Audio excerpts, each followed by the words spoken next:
1, la seguridad ciudadana es una condición esencial para el pleno ejercicio de los derechos fundamentales y las libertades públicas. No dice qué es la seguridad ciudadana y incluso lo que dice me parece equivocado o parcialmente equivocado, porque, como hemos visto, la seguridad ciudadana, el orden público, no es tanto una condición para el pleno ejercicio, sino que es el objetivo de la seguridad ciudadana, que es asegurar el pleno ejercicio de la libertad, del máximo de libertad para todos los ciudadanos. No es algo distinto, es precisamente eso, la seguridad ciudadana, el asegurar. Insisto en que no es, en la lectura constitucional que propongo, no es la tranquilidad de las calles, no es la ausencia de conflicto. Y a ese respecto, y ya entrando en la materia concreta de la libertad de reunión y de manifestación, creo que es conveniente recordar unas palabras del Tribunal Constitucional, sentencia 66 del 95. En una sociedad democrática, el espacio urbano no es solo un ámbito de circulación, sino también un espacio de participación. Es un espacio en el que se ejercitan las libertades de participación, entre las cuales las primeras son las de reunión y manifestación. Pero añade, así pues, no cualquier corte de tráfico o invasión de calzadas producido en el curso de una manifestación o de una concentración puede incluirse en los límites del derecho a la libertad de reunión. La experiencia última, y es lo que parece que pretende el proyecto, es que los espacios públicos queden fuera del derecho de manifestación, cuando es una contradicción en sus propios términos. La manifestación es precisamente en lugares de tránsito público. Palabra, repito, del Constitucional, es el espacio natural en el que se ejercita ese derecho, espacio natural en sentido jurídico, el espacio en el que hay que ejercitar, según la Constitución, el derecho de participación, que es reunión y manifestación. Pero claro, el problema no es solo un problema de terminología o de gustos que diga yo, mire, es que, claro, no me gusta mucho esta definición, por razones formales, no. Es que luego, claro, llegamos a las palabras, de esa palabra o de esa proclama del artículo 1, vamos al articulado del proyecto y nos encontramos con que el concepto que tiene el proyecto de la seguridad ciudadana no es el de garantizar el ejercicio de las libertades. Y se ve con un ejemplo muy sencillo, además precisamente aplicado a las de reunión y manifestación. El texto vigente aún, muy criticable por cierto, pero a la vista está que casi parece la ley de las 12 tablas como canon deseable, pues el texto vigente dice en su artículo 16, 1, las autoridades a las que se refiere la presente ley adoptarán las medidas necesarias para proteger la celebración de las reuniones o manifestaciones. Ese es el concepto de seguridad ciudadana. Pues bien, eso ha desaparecido en el proyecto. En el proyecto la referencia que hay a las libertades de reunión y manifestación en cuanto a seguridad ciudadana son las del artículo 22 del proyecto. Ha desaparecido esto y lo único que dice es la autoridad gubernativa podrá acordar la disolución de reuniones en lugares de tránsito público ante desórdenes de material. No es la seguridad ciudadana protección de las libertades, es la seguridad ciudadana limitadora de las libertades. A pesar de que en la definición formal de seguridad ciudadana dice que es la condición esencial para el ejercicio de las libertades. Y en los 3 minutos que me quedan. Te dejo 3 más. Vale. El problema se agrava, y sobre todo lo que más me preocupa desde esta perspectiva es lo relativo a infracciones y sanciones, porque es ahí donde se ve claramente que la pretensión del proyecto es el de disuadir del ejercicio de la libertad de reunión y de manifestación. Se pone de manifiesto que el prelegislador, frente a estas libertades, tiene una sospecha, un recelo, recela del ejercicio de esas libertades. Y por eso establece conductas prohibidas, conductas como infracción y sanciones. ¿Y qué es lo criticable? Primero, casi telegráficamente, el aumento del número de conductas sancionables. No solo en cuanto a libertad de reunión y manifestación, de 19 que hay hoy, que ya hay bastantes, pasa a 58 en el proyecto. Segundo, esto lo tratará, imagino, más, porque lo hemos comentado, Chimo. Resulta que pasan a infracciones administrativas muchas conductas que hoy están como faltas penales. En una lectura aparente, parece que merece el aplauso. La infracción penal se degrada y pasa a infracción administrativa. Pero esa lectura es aparente. Por lo siguiente, y no son ideas mías, las ha dicho el Consejo General del Poder Judicial. Primero, porque en el procedimiento administrativo sancionador, algo apuntaba antes Virginia, las manifestaciones sobre hechos que hacen los funcionarios tienen presunción de veracidad. En el procedimiento penal, las manifestaciones, los atestados, los informes policiales tienen el simple valor de denuncia o declaración. La aparente degradación se convierte en un perjuicio para el ciudadano. Segunda idea, contra la sanción administrativa, recurso contencioso con tasas judiciales. Contra la sanción del juez en un juicio de faltas, recurso de apelación sin tasas. Y tercero, las cuantías. Las cuantías de las faltas actuales son mucho menores que de esas infracciones en el proyecto, que pueden llegar hasta 600.000 euros. Como comprenderán y todos saben, en el Código Penal no hay ninguna falta que tenga una multa de 600.000 euros, ni de 50.000, no existe. Segunda vulneración, tercera vía de problemas, vulneración del principio de taxatividad. Términos tan abiertos como es infracción muy grave la perturbación muy grave de la seguridad ciudadana, hasta 600.000 euros. Grave, la perturbación grave de la seguridad ciudadana. En otros, se ve que para no entrar en reiteración en el término, habla de alteración de la seguridad ciudadana. Bueno.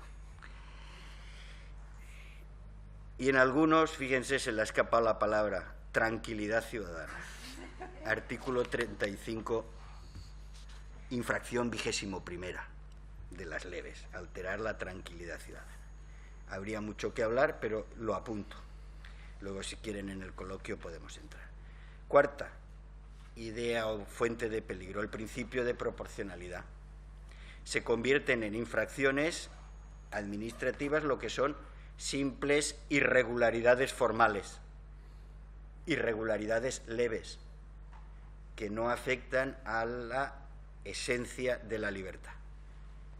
En cuanto a libertad de reunión y manifestación, fíjense, en la ley vigente ya está.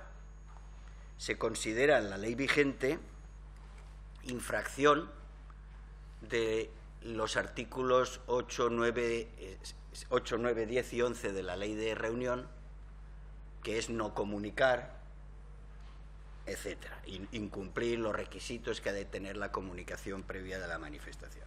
Eso criticable en la actual y se mantiene en la siguiente. Pero aún incluso ahora constituye infracción o constituirá infracción el que los convocantes no aseguren el buen orden de la manifestación o de la reunión. Pero lo importante, esto no puede ser una infracción administrativa, no puede castigarse con el poder punitivo del Estado el incumplimiento de las obligaciones formales o de los requisitos formales de comunicación de una reunión o manifestación. Está en la Constitución. Artículo 21, el derecho, artículo 21.2. En los casos de reuniones en lugares de tránsito público y manifestaciones se dará comunicación previa a la autoridad. Se dará. Que sólo podrá prohibirlas cuando existan razones fundadas de alteración del orden público con peligro para personas o bienes. Si sólo puede prohibirlas cuando exista ese riesgo fundado de alteración grave del orden con peligro para personas y bienes, si sólo puede prohibirlo entonces, sólo entonces podrá castigar esas reuniones. Porque si no alteran ese orden entendido como peligro para personas y bienes, no exceden de los límites constitucionales, están ejerciendo legítimamente el derecho de reunión, aunque no lo hayan comunicado, No se puede prohibir, no se puede tampoco castigar, pero estamos invirtiendo una ley, va a castigar lo que la Constitución no prohíbe, sino que además considera legítimo. Y lo último, riesgo desde la perspectiva del principio de culpabilidad o principio del hecho. Se va a castigar, no se sabe muy bien a quién, por hechos ajenos. Se establecen responsabilidades solidarias a los convocantes, a los directores, a los que presidan, dirijan o ejerzan. Y van a responder, no se sabe muy bien de qué, porque la conducta es la asistencia a la reunión, en algunos de los casos, o, como he leído antes, la perturbación muy grave de la seguridad ciudadana. ¿Va a responder el convocante de la perturbación si la ha hecho un asistente sin que tenga nada que hacer? Ese sistema no es de recibo desde el principio de culpabilidad y el principio del hecho. El Código Penal es mucho más respetuoso, y con esto acabo. El 514 actual del Código Penal castiga a los promotores o directores de cualquier reunión o manifestación que se celebren con el fin de cometer delito o en las que se utilicen armas, solo cuando han hecho algo que determina su responsabilidad, que es no haber tratado de impedir por todos los medios a su alcance esos objetivos delictivos o ese porte de armas. Pero eso sí es un hecho propio. Lo que no se puede es hacer caer sobre el convocante, recaer la responsabilidad de lo que hacen otros sin que él pueda impedirlo o a pesar de que haya intentado impedirlo. En ese caso, como ven ustedes, en el fondo lo que hay es una finalidad de disuadir la convocatoria y la celebración de esas reuniones o manifestaciones que son un ejercicio del derecho de participación. Nada más.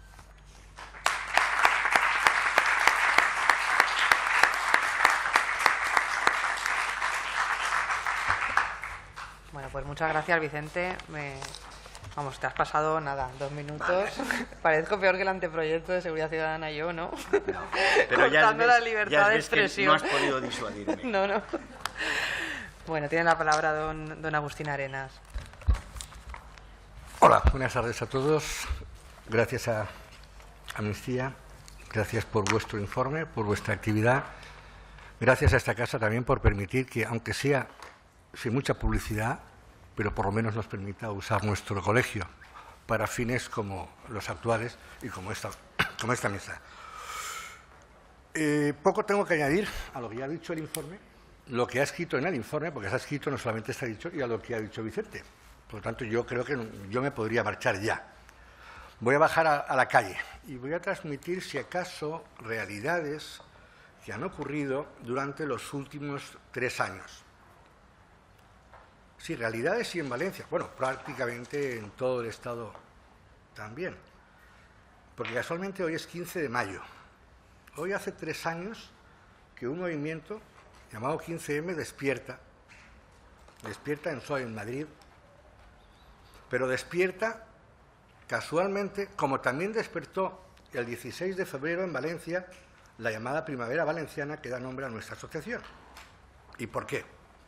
Porque hay una modificación del modus operandi de los cuerpos y fuerzas de seguridad del Estado que se tenían que haber encargado solo del mandato constitucional del año 78, no hace 2 días. Ya hace tiempo que está ese mandato constitucional. No solamente el artículo 1, que, por cierto, es la madre de todo el texto, sino porque además los derechos de reunión, manifestación, concentración, protestar, no solamente son legítimos, a lo mejor es que son necesarios. Yo creo que ningún médico impediría hoy que cualquier paciente pueda llegar a tener fiebre. Por una sencilla razón, porque la fiebre a lo mejor es lo que le está diciendo al médico qué patología puede tener para tratar justamente, ojo, siempre que sea médico, la enfermedad que tiene el paciente. Otra cosa es que no estemos hablando de ciudadanos y que hablemos de súbditos, como decía también Vicente, y que estemos a unas realidades pseudo-vasalláticas y que estemos hablando en tiempos anteriores a la Revolución Francesa, a ese contrato social, etcétera, etcétera. Y que el 1% pueda con el 99%, porque esa es una realidad. Es una realidad económica, es una realidad política, es una realidad social y, sobre todo, es una realidad lamentable. Es que, además, quieren creer que nosotros no lo creemos. Por lo tanto, y me vais a permitir que empiece por el final, creo que este anteproyecto no es más que madrecita que me quede como estoy. Porque si logramos retirarlo, dirá, ¡qué bien! Hemos conseguido retirar un anteproyecto que contiene todas y cada una de las irregularidades administrativas, de cada uno de los atropellos constitucionales que todos y cada uno de los informes que hay hasta ahora se han pronunciado. Pero es que no hace falta ser experto, simplemente hace falta leer los artículos que ha leído Vicente, los que están en la Constitución, y que yo, por ejemplo, respecto al derecho de reunión, me gustaría volver a leer, porque una de las cosas que estamos haciendo en los últimos años no solamente es defender a los afectados por aquellos hechos de la Primavera Valenciana, sino también servir como un elemento pedagógico. Desgraciadamente, se sale hoy de la facultad sin saber derecho. De la facultad de Derecho. Hoy se sale de los estudios superiores sin conocer la Constitución, por mucho que digan que los estudios de bachillerato han de ir encaminados a conocer este texto. Otro gallo cantaría si, por ejemplo, a los chavales del 15M no hubieran tenido, en Madrid me refiero, hace 3 años, no hubieran tenido que poner fuerza ante esa violencia policial y hubieran tenido que poner solamente el artículo 21 de la Constitución. O incluso aquí en Valencia con los hechos de la Primavera Valenciana. Y me voy a permitir, de verdad, leerlo de nuevo, porque algo tan simple, ahora os explicaré qué es lo que ha ocurrido. Ese artículo 21 dice que se reconoce el derecho de reunión pacífica y sin armas. El ejercicio de este derecho no necesitará autorización previa, es decir, antes. En los casos de reuniones en lugares de tránsito público, en la calle, y manifestaciones, se dará comunicación previa a la autoridad, que sólo podrá prohibirlas cuando existan razones fundadas de alteración del orden público con peligro para personas o bienes.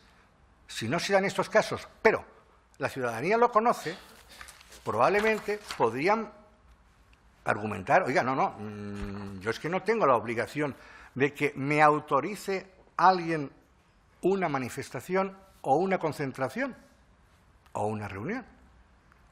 Pero lo más lamentable, y aquí vuelvo a la calle, es que nosotros hemos sido testigos durante todos estos tiempos de las realidades en la calle y en los juzgados. Y hemos llegado a ser testigos de palabras, de preguntas como la siguiente. Vamos a ver, ¿pero usted estaba autorizado a manifestarse? ¿Usted tenía la manifestación autorizada? Claro, el chaval, la persona, el afectado que desconoce, pues no lo sé. Es lógico que ya le han cogido fuera de juego en una sede judicial, en un juzgado. ¿Qué es lo que va a decir después? Si va a pensar, es verdad, si es que no tenía autorización. Y yo qué sé. Es decir, empezamos, y esto se ha producido con preguntas por abogados del Estado, por fiscales, y en sentencias también. Como no había autorización previa, no había autorización, el comportamiento de esta persona no es correcto. Bueno, pues eso insisto. Si vamos al texto constitucional, podemos concluir que no es verdad. Las manifestaciones no se solicita autorización, las reuniones tampoco. El derecho a reunión debe de protegerse. Pero, ¿protegerse por quién? ¿Por la cantidad de protesta que hagamos? No, por las fuerzas y cuerpos de seguridad del Estado.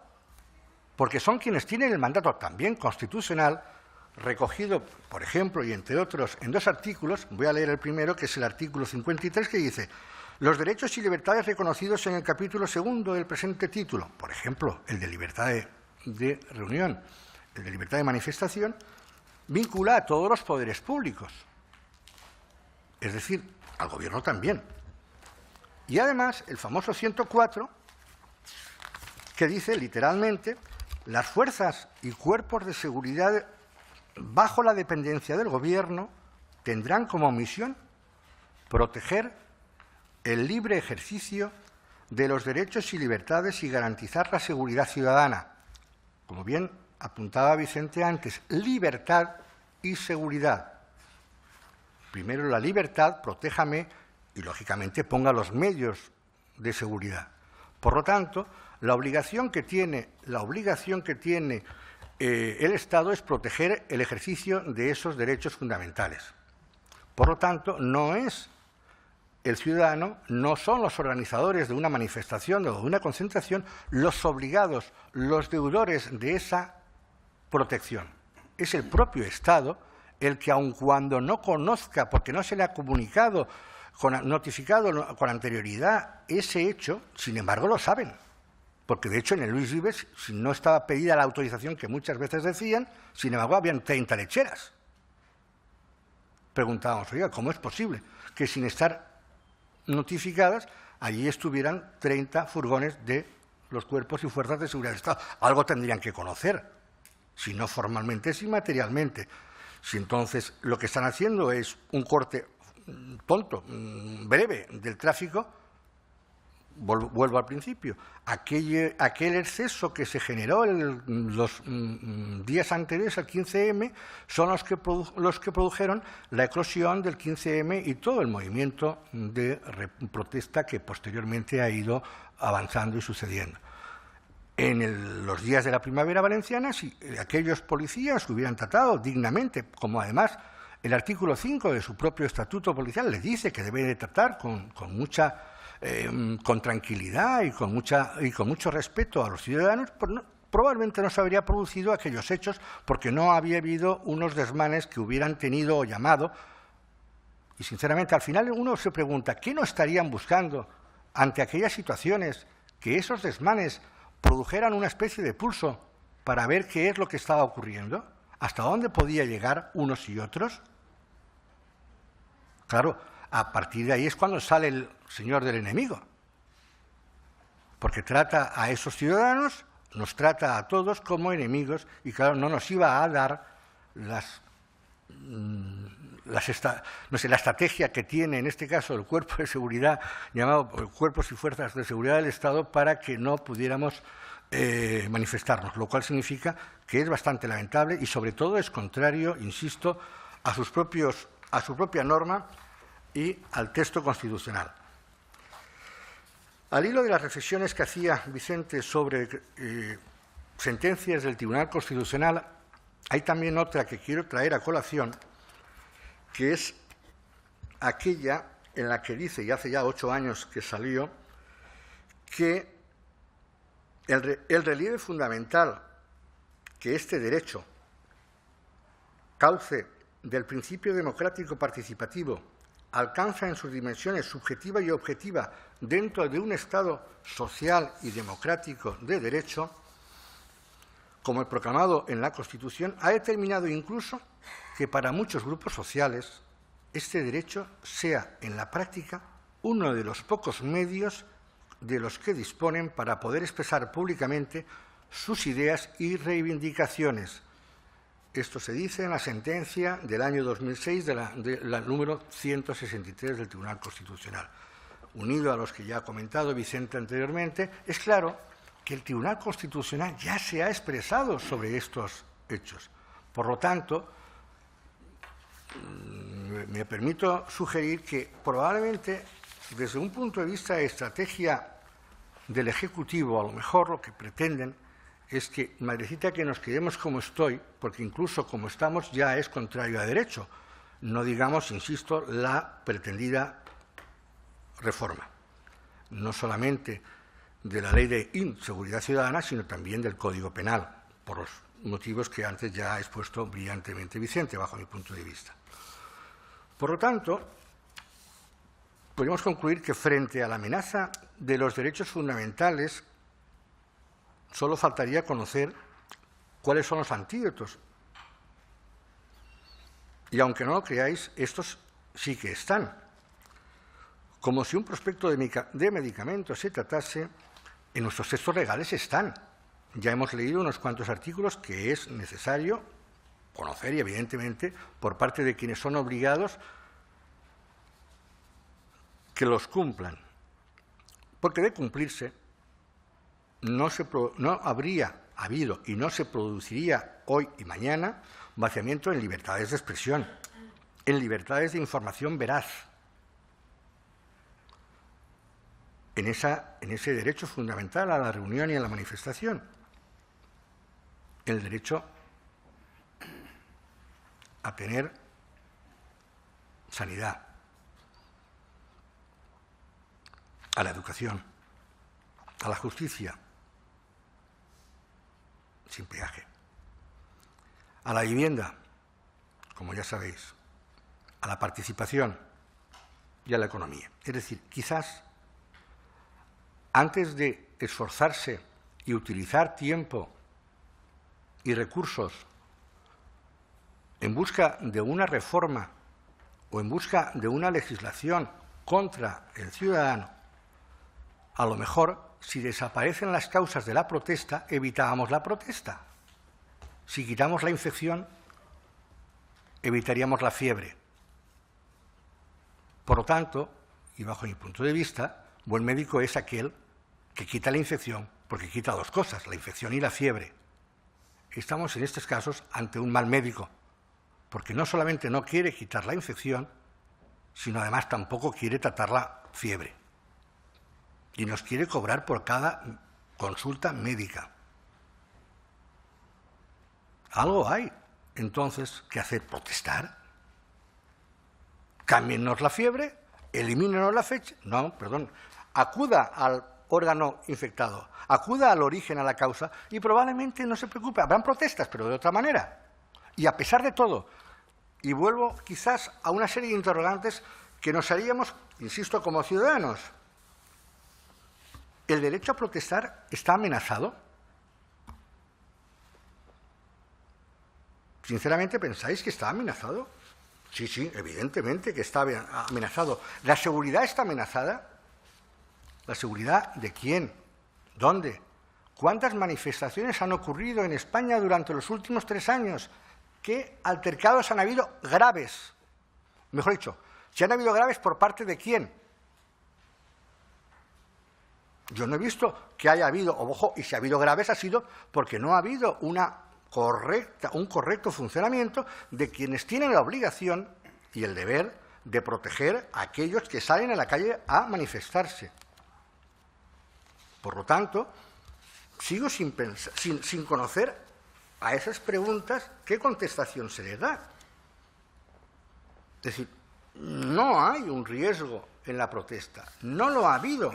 No hay un antecedente que pueda permitir o ser motivo justificativo de una modificación como la que se pretende en aras a la modificación de la legislación, sino es a facilitar, como bien decía, y lamento abusar de las palabras de Vicente, pero me vienen al pelo, para dar mayor garantía a esas libertades y no a restarlas. Aquí la botella está medio vacía, no, vamos a convertirla en medio llena.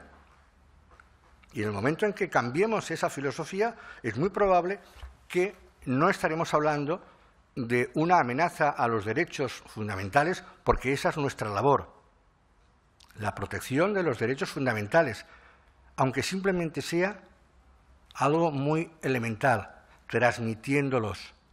El conocimiento de los derechos fundamentales nos hace más fuertes para no contraer ningún virus, que es el que pueda afectar cualquier exceso por parte de aquellos que nos deben de proteger. Por lo tanto, solamente deberíamos de conocer esos derechos y exigirlos. Nada más. Buenas tardes.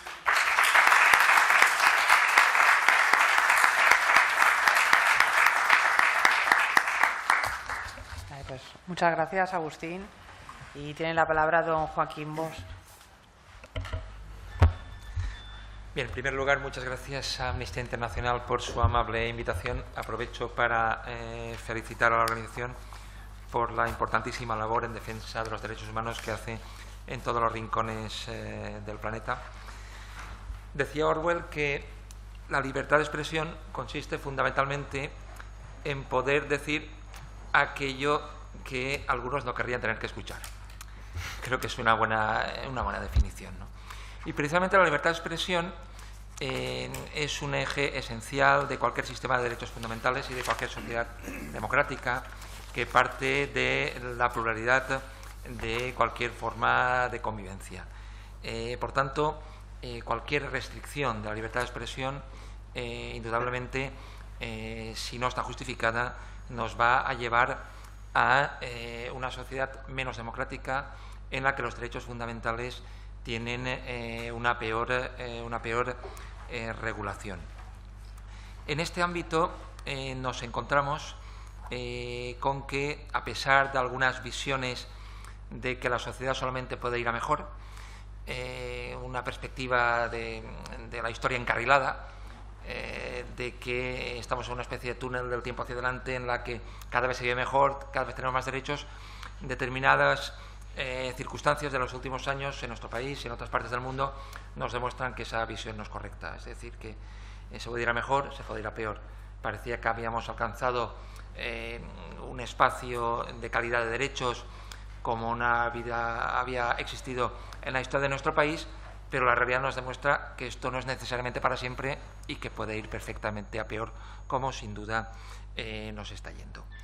A partir de ahí, yo creo que hay una serie de reformas en marcha que nos llevan a las mayores restricciones de libertades de toda nuestra etapa democrática, y tendríamos que valorar cuáles son los argumentos que se nos ponen sobre la mesa para justificar estas reformas.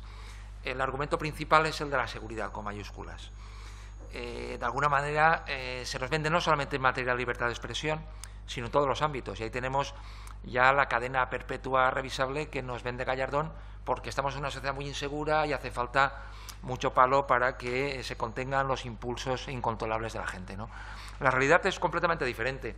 Nuestro país tiene los porcentajes más bajos de criminalidad en el ámbito europeo, a pesar de que tenemos el mayor porcentaje de personas en prisión, lo cual nos demuestra que tenemos un sistema penal innecesariamente duro que utiliza sobre todo las vías represivas, privativas de libertad, de manera innecesaria en comparación con otros países de nuestro entorno.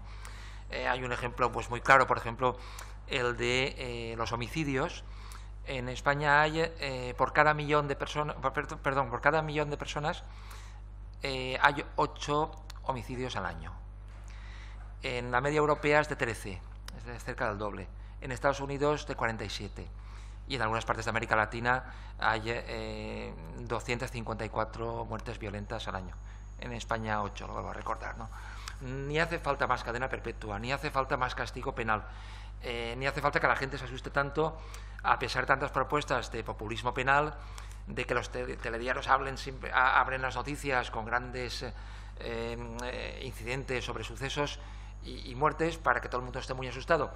La realidad es que vivimos en una sociedad bastante segura, de las más seguras del mundo, y por tanto no hace falta más intervención penal del Estado para nada, y desde luego no hace falta para restringir la libertad de expresión. Claro, la libertad de expresión está muy vinculada a otros derechos. Es evidente que una forma de hablar es ejercer el derecho de manifestación o ejercer el derecho de huelga, son formas de hablar, ¿no? Y cualquier restricción de estos derechos siempre será negativa para la democracia si se hace de manera injustificada. Otra justificación que creo que no puede aceptarse es que ha habido un gran incremento de la violencia en el uso de estos derechos. Una vez más, las estadísticas desmienten por completo estas consideraciones. La inmensa mayoría, más del 95% de las manifestaciones que se celebran en nuestro país son absolutamente pacíficas. Por tanto, lo que no tiene sentido es, con la excusa de utilizar medidas contra el grupo aislado de manifestaciones que ha habido uso de violencia, restringir los derechos de la inmensa mayoría de quienes se manifiestan de manera pacífica. Y de alguna manera este es el leitmotiv, de alguna forma, de todas estas restricciones y reformas que están en marcha, con la excusa de reprimir a una minoría de violentos, una minoría muy pequeña, limitar los derechos fundamentales de toda la sociedad. Yo creo que esto es absolutamente inaceptable. La realidad es que ni tenemos un problema de seguridad, ni tenemos un problema de exceso de violencia. Lo que sí que existe, y esto es indudable, es un dato objetivo, es una situación de fuerte conflictividad social que creo que no es ningún secreto que tiene sus razones para ponerse manifiesto a la vista de los datos de precariedad laboral, de paro, de recortes de derechos sociales. Y la cuestión es cómo se gestiona esa disconformidad en una sociedad plural. Y yo creo que este es el principal problema que está justificando todas estas reformas. Desde el Gobierno no se consigue convencer a la sociedad con argumentos de que las medidas para salir de la situación económica son las más adecuadas y a la vista está el número de manifestaciones tan importante que se han celebrado en los últimos años en nuestro país, y como no se les puede convencer con argumentos a muchos sectores sociales, se les pretende convencer con el garrote de que más vale que estén callados a la vista de las consecuencias que podrían sufrir. Y esto es un problema de una mala gestión del conflicto. Y lo que es un conflicto social legítimo constitucionalmente se está convirtiendo en un conflicto de orden público. En lugar de discutirse y ver colectivamente cuáles son las mejores decisiones para la sociedad, lo que se pretende es esconder debajo de la alfombra las opiniones críticas ante las medidas que se están tomando. Sin embargo, como ya ha apuntado muy bien Vicente Grima, el orden público en la sociedad democrática no puede ser el mismo que en una dictadura. No puede ser que el orden público represente el garrote que comentaba antes para que la gente esté quieta. Esto puede ser lógico en una sociedad sin libertades. En una sociedad democrática, como indicó el Tribunal Constitucional, por ejemplo, en su sentencia 5/87, el orden público no puede encerrar otro interés que garantizar el orden público de las libertades. Y esto significa que cualquier persona puede ejercer estas libertades siempre y cuando no lesione los derechos de otra persona. Aunque pueda ser molesto, aunque pueda ser incómodo, y aunque las alteraciones tengan que ser graves, porque es obvio que una sociedad democrática no puede pretender tener una comunidad absoluta para que otros no puedan ejercer los derechos. Es decir, no resulta admisible que porque el Valencia Club de Fútbol gane el campeonato de Liga, la gente pueda ocupar los espacios públicos y la gente no pueda hacer lo mismo para ejercer derechos fundamentales. Es decir, esto no es admisible. No es admisible. Oiga, es que yo quiero pasar con mi coche. De acuerdo, pero si usted se aguanta cuando Valencia gana la Liga, cuando alguien protesta porque se ha quedado sin trabajo, pues también puede ejercer los derechos siempre y cuando las intrusiones en los derechos de otros no sean graves, como comentaba. Por lo tanto, estas incomodidades forman parte de cualquier sociedad democrática.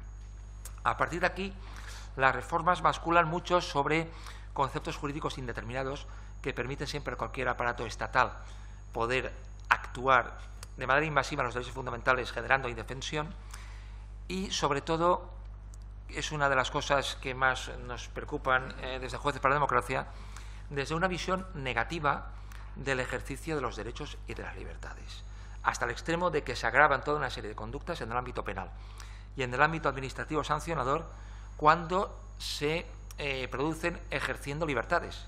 Es decir, en el Código Penal, en la reforma, se plantea que la conducta tendrá más años de prisión si es con motivo de una manifestación, cuando tenía que ser al contrario. Es decir, el ejercicio de derechos fundamentales es una cosa positiva, no es una cosa negativa, pero se plantea como si protestar fuese malo.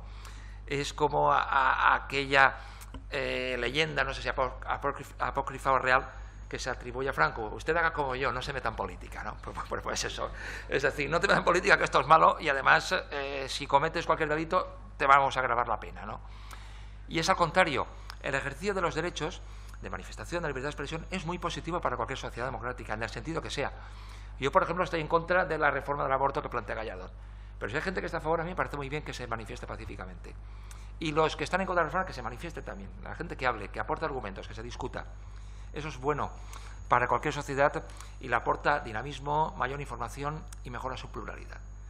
Pero no, el gobierno cree que es negativo que la gente se manifieste. Y como cree que es negativo, agrava las conductas cuando se producen en el curso de una manifestación o castiga, en determinados casos, la nueva Ley de Seguridad Ciudadana, el derecho de manifestación.